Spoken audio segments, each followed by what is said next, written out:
Hello friends, and welcome to another WSIB Truth Matters with Joe Machado, where I separate the truth from bullshit, facts from fiction, in plain English. Today I'm going to talk about an issue that comes up quite frequently, and I have covered it in some videos, but today I'm going to focus on this one part exclusively, which is the 72-month lock-in review that I know is an issue of concern for a lot of you. So without any further delay, let's get at it.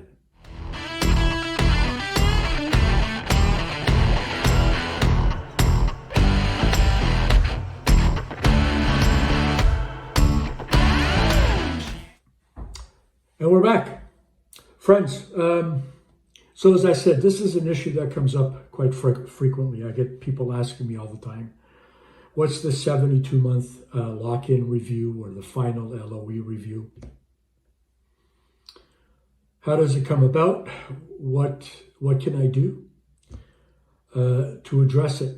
And of course, people have some very valid concerns because this has been the most significant monstrosity that the WSIB, in my opinion, has unleashed on injured workers. And this started back in January 1st of 1990 when Bill 162 came into effect with the NEL and FEL, the dual award system, and where the WSIB started their whole deeming process. And then it intensified, in my opinion, when Bill 99 came into effect, January 1st, 1998, with the LOE reviews. And the frequency of the reviews, what was required within the reviews, what the WSIB could do during the review periods, and of course, all of this leading up to the final LOE review, which is also referred to as the 72-month lock-in. I think that to understand where you are, and for those of you who have a recent claim, and you may not necessarily be familiar with the back history, I think it's important that you understand what has happened, because we didn't get here overnight. And the organization that was set up to help you, in my opinion, has screwed thousands of injured workers throughout this province with their deeming process. And I think that on a going forward basis for your claim, it's important that you understand where things are at now and what can happen and how you can protect yourself. So in 1998, the WSIB came up with the Workplace Safety and Insurance Act, Bill 99. And so you have your injury, you're entitled to loss of earnings benefits, and those loss of earnings benefits are calculated based on certain factors and certain policies. There are videos on my channel that address that, so I'm not going to get into that. But all of that lead to this 72-month lock-in. The WSIB is allowed to review your earnings once per year, once you've been entitled to loss of earnings benefits, and you continue to be eligible for those loss of earnings benefits. They look at income information, whether you're employed, whether your condition has improved, whether you're receiving Canada Pension Disability benefits, and how they're going to offset those benefits, and they do have the right to do that. I do have a video that covers that as well. But there are two very important factors that the WSIB will begin to move towards. And whether you're familiar with all of that now, or were at any point, or you're just beginning to realize that they are moving in a particular direction. So loss of earnings benefits are very much tied into what you're able to earn following your injury. If you're able to return to your pre-injury job and you don't have any issues and there are no accommodations required, so meaning you don't have a permanent impairment, everything's fine. But if you're not able to return to your pre-injury job, And the WSIB is required to implement return to work services. This is where things get a little bit hairy. The WSIB's goal, their mission, should be to help you return to a job where you're able to mitigate your wage loss. In other words, you've been able to replace any wage loss that resulted from that injury. And in cases where that's not possible, the WSIB should try to come as close to accomplishing that as possible, and then calculate your benefits and pay you, rather than a full loss of earnings benefit, a partial loss of earnings benefit. And that partial loss of earnings benefit can be temporary or it could be permanent. What I find that doesn't happen very often is where the WSIB begins to implement their deeming process. What does that mean? Well, what it means is that in order for the WSIB to determine what it is you're going to be able to earn following your injury, with permanent accommodations required, and not being able to return to your pre-injury job, where there is a strong possibility that you're going to be at a wage loss, the role should be to try and help you mitigate that wage loss through return to work services. That may involve a number of things. It may involve short-term retraining or long-term retraining in a career that will help you fully mitigate that wage loss. But in a lot of cases, the WSIB doesn't do that. And I have hundreds, if not thousands, of cases that I can show you where they haven't done that. What they try to do is move you towards a return to work program that's going to be of minimal cost to them. Whether there may or may not be availability of those jobs and that particular career option that they refer to as a suitable occupation, whether there may be jobs available in your community, whether you have the experience or not to compete for those jobs, whether you've been given the proper training so that you're adequately prepared to compete for those jobs. Because at this point, you have physical restrictions, which means that you're already at a disadvantage when it comes to competing for those jobs with other people who are experienced, who may have worked in that field before and lost their job and are now looking for that type of work, where they don't necessarily have any disabilities or physical restrictions that they have to contend with, or lack of experience on their resume. But the WSIB isn't very realistic when considering these things. They live in a perpetual state of fucking fantasy. Not in the real world like we do, where real things happen to real people. So they will then find a way to move you into that situation, whether or not you are academically support or have the necessary academic skills to enter into a particular college program, an accredited college with good placement statistics where people actually get a job in the community after they've gone there, because that college is recognized for being able to provide good, solid training, not some made up educational thing that they put together with some organizations that the people that work there probably couldn't find a job themselves.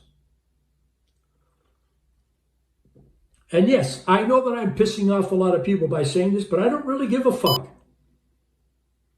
Because I care about you, my viewer, the person who actually needs to know these things so you can protect yourself against this bullshit fucking system that is trying to screw you at every turn. And anybody who gets pissed off with me for doing that, including the WSIB, by the way, fuck you, because I know you are. I don't care. I don't care. They've tried to take me out many times. This is not going to happen, right? So I'm giving you the real stuff. And this is what they do. This is where you get to deeming, right? Because most people don't appeal these decisions because they don't really know what they need to do or how to go about it. They don't really understand things very well. They don't want to rock the boat. I hear this one a lot. They don't want to appear uncooperative. In most cases, because they've already been told that if they don't participate on what the WSIB expects, that they will be deemed uncooperative, which will then cause them to reduce your benefits. They play these games, believe me. They do that. Not just with you. They do this frequently. They actually have a fucking policy that supports that, which is ridiculous. Because if they're doing their job, they don't need to deem you uncooperative and have a policy to support their decision to deem you uncooperative to begin with. Right? Because this shit just doesn't happen in the real world. If they are doing their job and they're being above board with good intentions to help you, they don't need to have a policy to give them the authority to fuck you in the process. They should just have good intentions and follow through with them. Right? Makes sense? I think it does for the average person. So people get forced into, oh, I don't want to rock the boat. I'm not going to appeal it. They get forced into this return to work plan. That may be so intimidating for them that just thinking about it, they have nightmares. They can't sleep at night, let alone having to deal with the restrictions and all of the problems and pain from their injury or illness, right? So they go along. And this is what I call the WSIB moving into stealth mode, right? Stealth mode, where they're now slowly maneuvering you into this corner, right? To get you off the system, pay you as little as they have to, right? Make you look like a piece of shit and a fool in the process. And then yank the rug out from underneath you.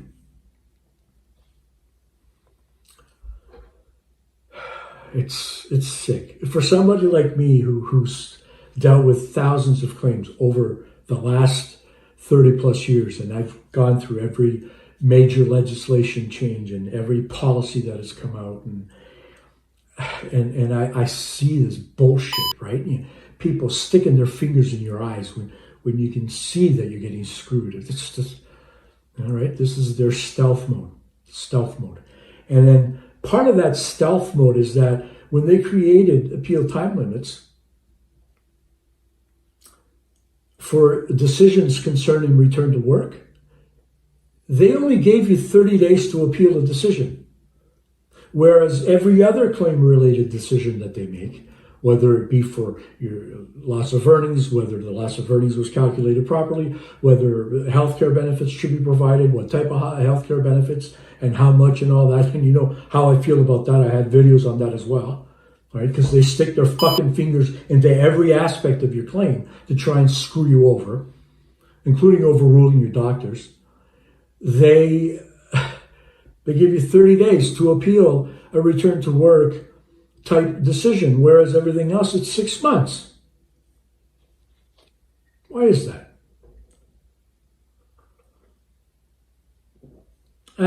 They try to paint it as though they're trying to get these return to work issues resolved quickly, so they can get you rolling, blah, blah, blah, blah, blah, and get you back to work and all that kind of shit. It's bullshit. All it is them being in their stealth mode, knowing that you're not going to appeal that return to work decision, that return to work plan regarding the suitable occupation, which has everything to do with how much LOE they pay you. And then when if you fail to meet that appeal time limit and you decide later on, oh shit, I didn't know what I was doing. Holy shit, now I can't appeal it. The 30 days are gone by. I'm screwed. Now I'm fucked. Right? Sound familiar?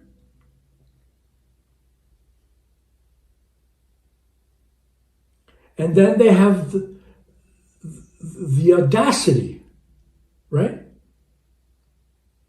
to then review your LOE and whether or not you're working in that suitable occupation. Reduce your LOE as if you were working in that suitable occupation. And even at the final LOE review, they will then deem again that they're going to reduce your loss of earnings again, because they're going to deem that you now have experience in that suitable occupation. Even though you've never worked in that occupation, you couldn't pass the fucking test if your life depended on it, right? You've applied to thousands of places, and I've seen this happen. You've made it a full-time job to look for work in that suitable occupation. Didn't find any work, but now they've deemed that you are experienced in that suitable occupation, and they're going to reduce your LOE again until 65. Right? Holy fuck. You can't make this shit up. You really can't. Right? But that's what happens. This is them in their stealth mode. Right? They start their stealth mode early. And if you're not paying attention,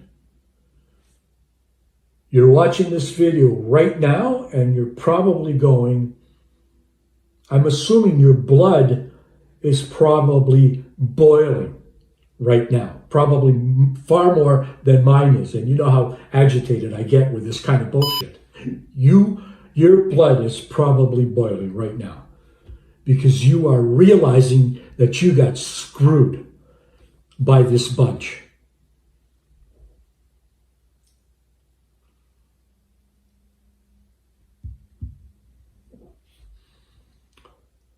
So you went into an SO that you had no say in, or you couldn't succeed in it, or you did and then you applied for work and you couldn't find anything. You're still unemployed. And now your loss of earnings is gone. You've got nothing. If you're lucky, you have a small portion. This is a real problem, my friends. It's a systemic issue, which has been perpetrated by a bunch of people who do not give a shit about you or your family. And the sooner you realize it, the better off you are, because then you can start fighting. In the past year alone, the Workplace Safety and Insurance Appeals Tribunal, that's the higher level of appeal, outside of this charade of a fucking organization, have dealt with 619 appeals related to final LOE reviews. Okay? Think about this for a moment. In the last year, 619 appeals that are being dealt with by the tribunal, or that the tribunal has dealt with.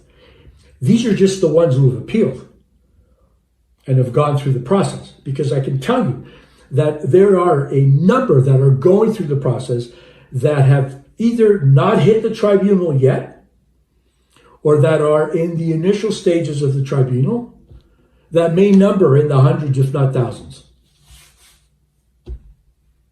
This is how serious a problem this is. But the WSIB has no intentions of fixing it. None.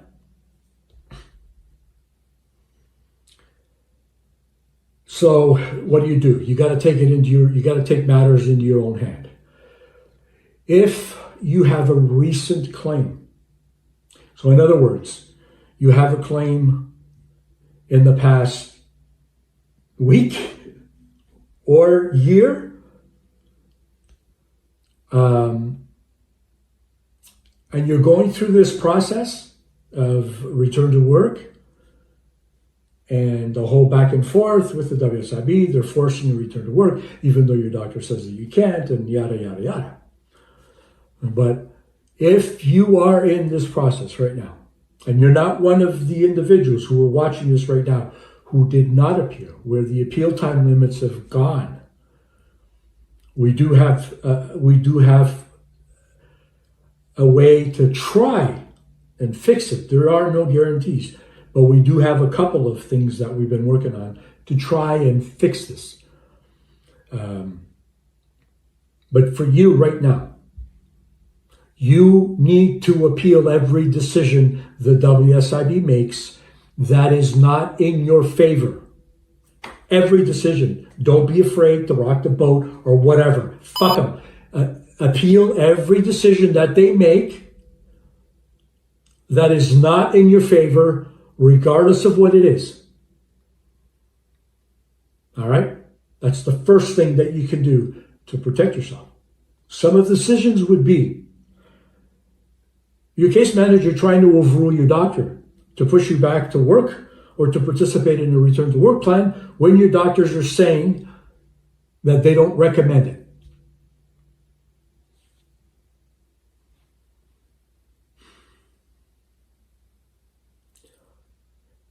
If they're trying to identify a suitable occupation and you're involved in the return to work process and you don't agree with it, push back, appeal it, because they're going to try and keep pushing you and being nice and doing the fucking dance. Don't go for it. Appeal it.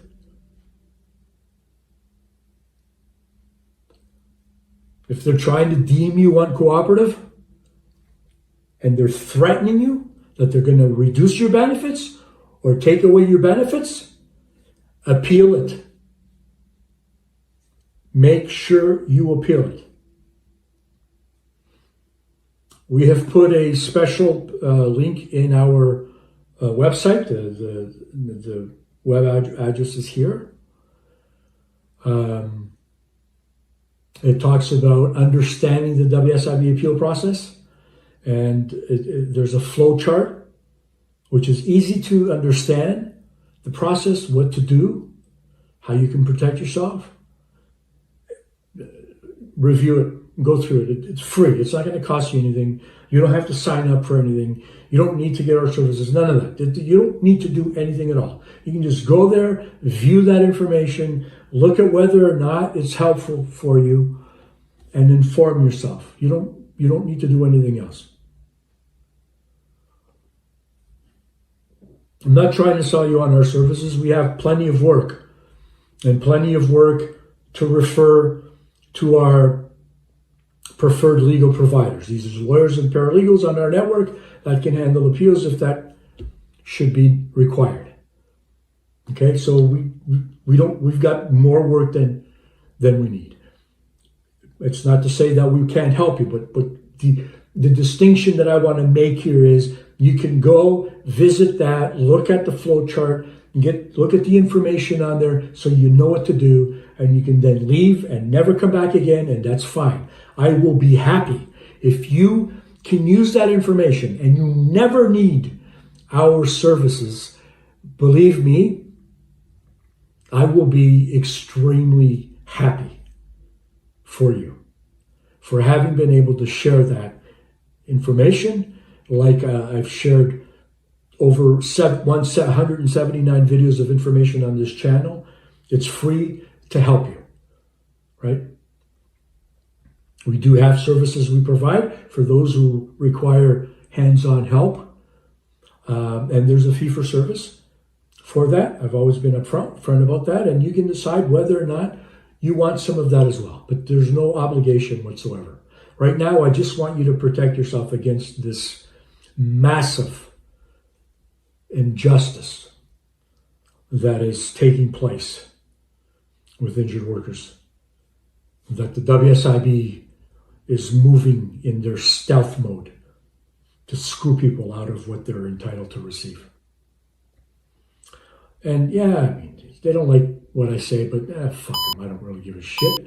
If they have issues with me, they know where I am, they can come and talk to me. I've got plenty of people to keep them busy and tell them to fuck off. Because it's not going to happen. The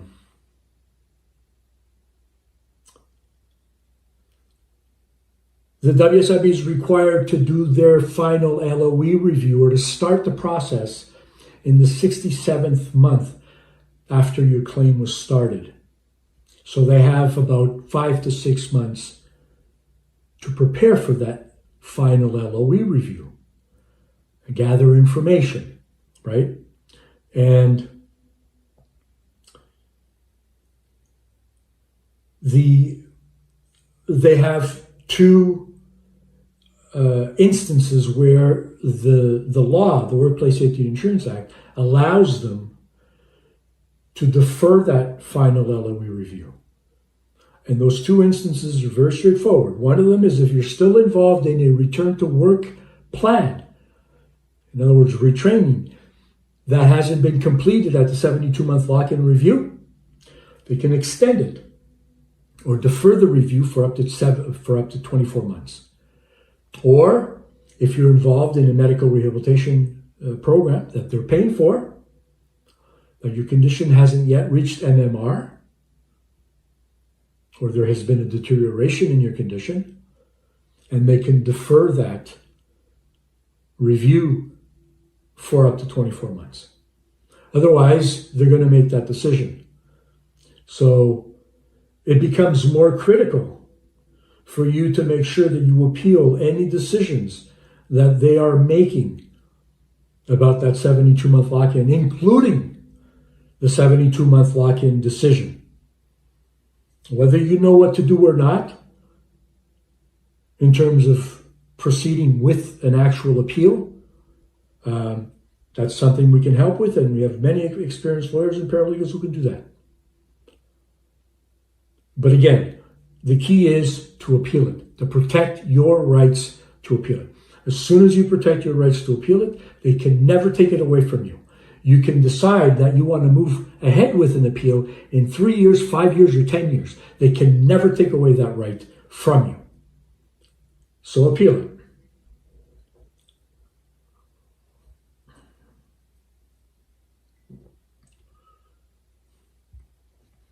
Now, to my friends who missed their appeal time limits and feel that they're stuck.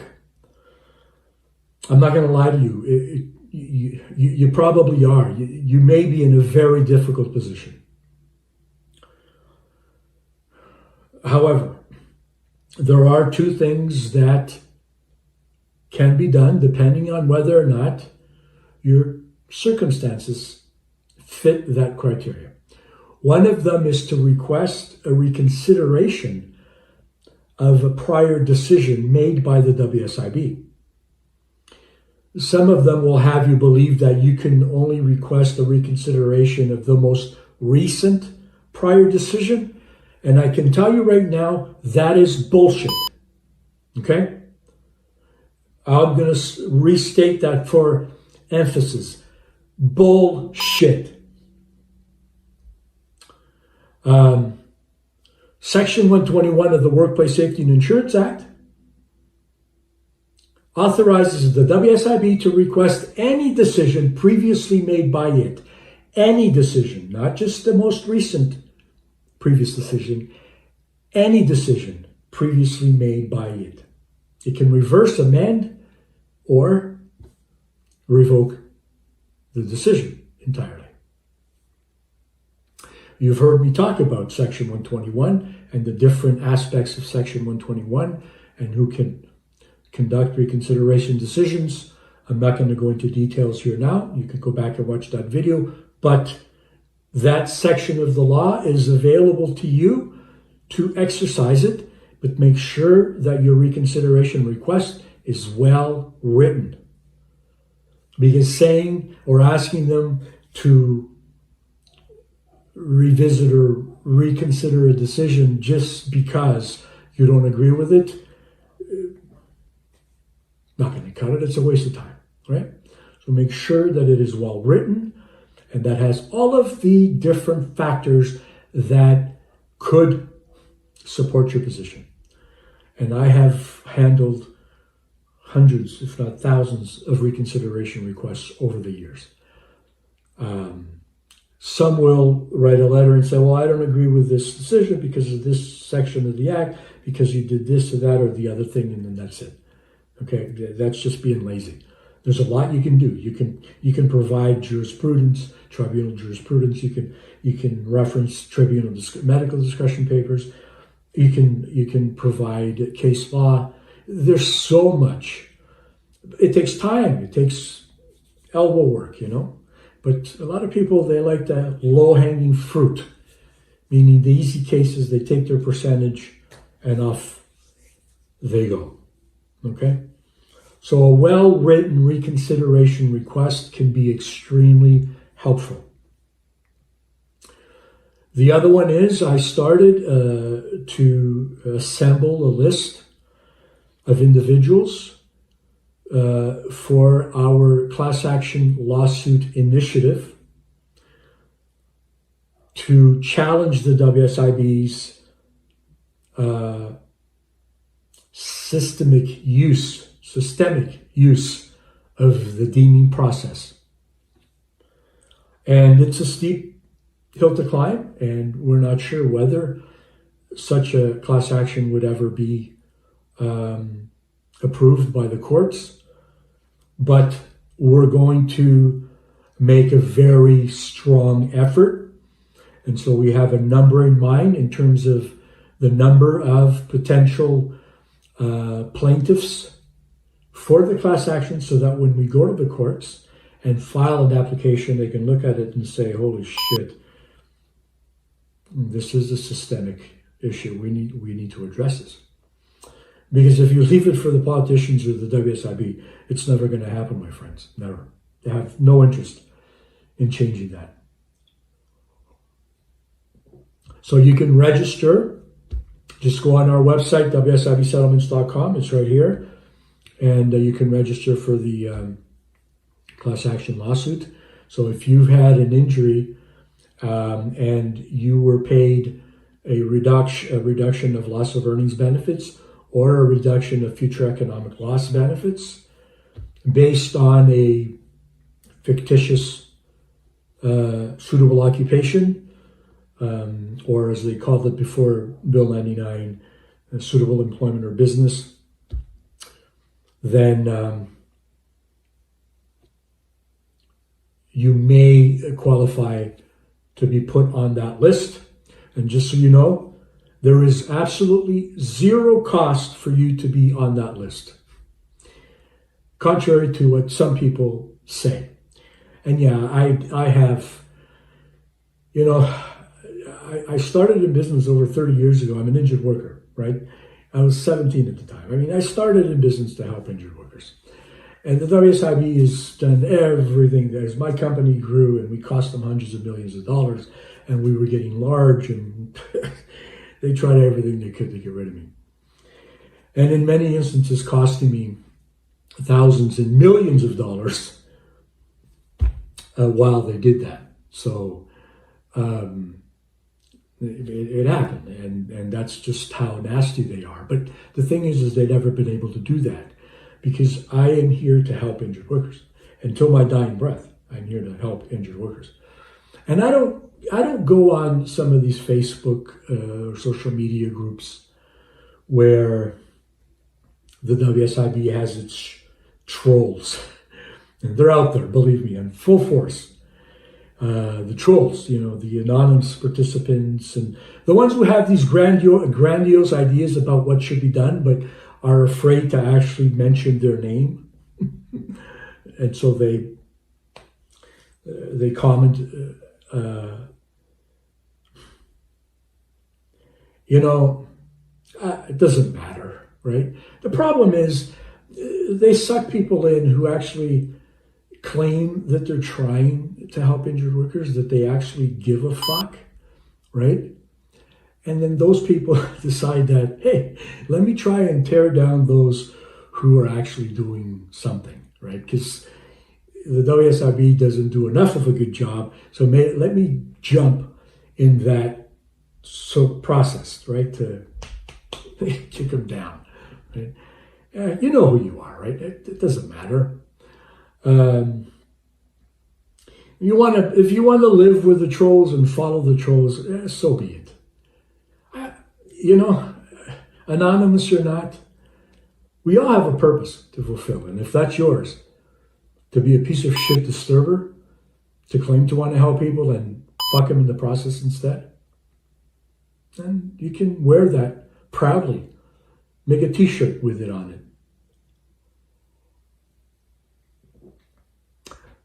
But make no mistake that right now you're like a little mosquito. Doesn't bother me. But make no mistake that if you do get my attention, and I mean my full attention,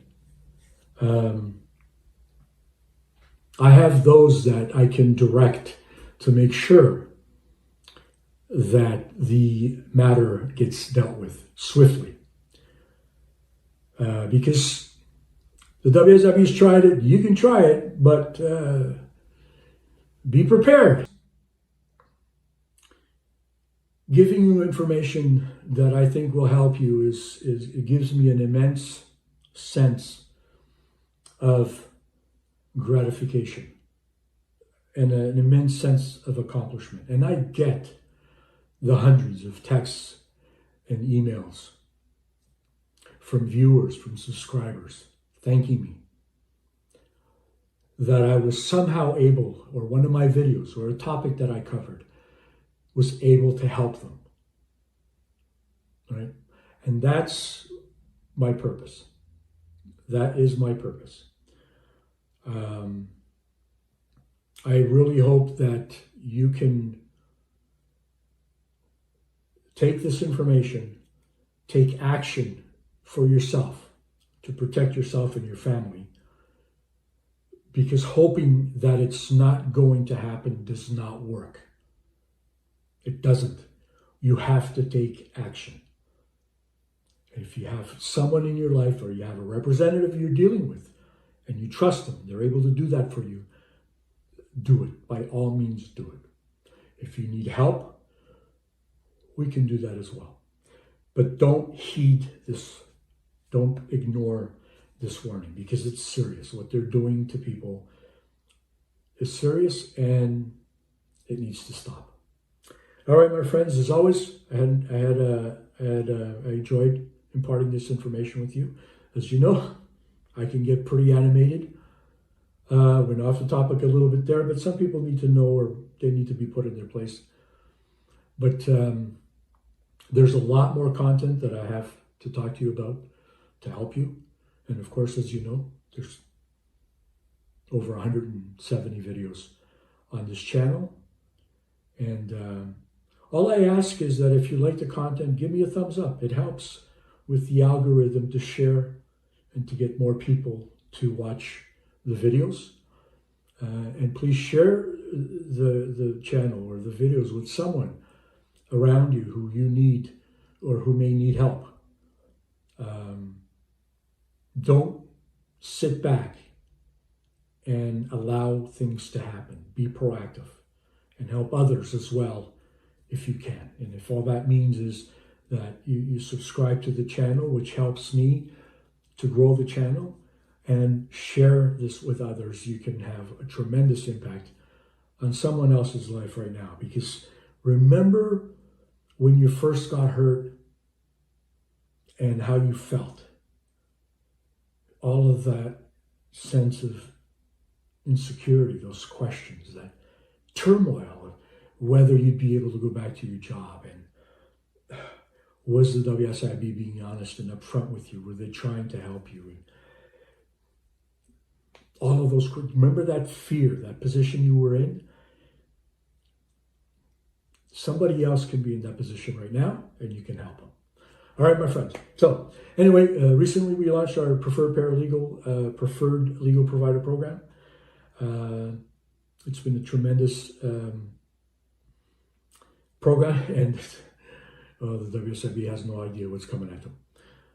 And of course, we also launched our special action team of lawyers and professionals to deal specifically with PTSD and mental health claims. Okay, my friends, once again, thank you for taking the time to watch this video. Have an amazing weekend, and as always, until next time, take care.